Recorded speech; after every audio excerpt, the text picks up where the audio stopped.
We're here with Tessa from the Huffington Post. I'd love to hear a little bit about the conversation you guys had, and then maybe like some cool things that you guys are doing at the Huffington Post. Native advertising is something everyone's been talking quite heavily about in market for the last sort of 12 to 18 months. Right.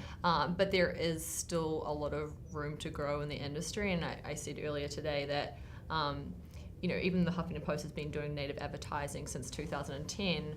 Roughly 70% of our clients at the moment are actually first-time native advertising clients, right? So that's the first time they're doing it with anyone. So there are still a lot of brands out there that have steered clear, been a little bit shy when it comes to content and integrating in-stream and working with publishers. And I'd say don't be shy. come on out. And there is a lot of great opportunities. I think in the next 12 to 18 months, what we're also going to see is I think the quality hopefully increase across the board. I think there are some publications that are doing a really, really great job. Some, other avenues where the content sometimes feels like a lot more like traditional editorial. So to be successful long term, we think, brands and publishers need to be creating content that actually, provides some real value to readers. I talked also about ad technology. So say we're working for In-N-Out Burger, right? And we're creating some content for In-N-Out Burger.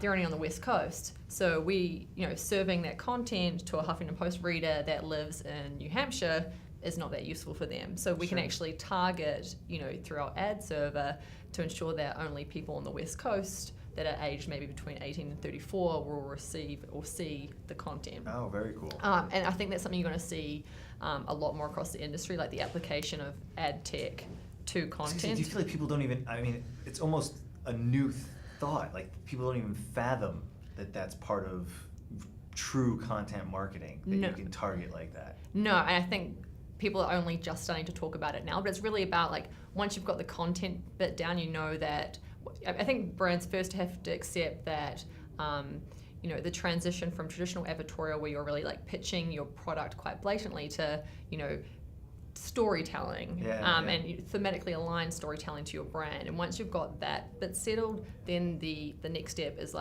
how to reach your intended audience and performance and scale. And that's really where technology comes in. So not only can target it in the same way that you can do display ads, but we can actually also, native advertising is really seen as upper to mid funnel. But to help drive conversions, what you could do is you could, say you were to see that In-N-Out article in the Huffington Post, we could, drop a tracking pixel, and then if you went onto Facebook, we could retarget you when you're on Facebook with the In-N-Out Burger ads. Very cool. And that pushes you further down the funnel, right? So this is the sort of stuff that I think that you'll see brands and publishers start to do more of going forward. Wow, hugely compelling stuff. Thank you so much for being part of the Westchester Digital Summit. You were Pleasure to be here.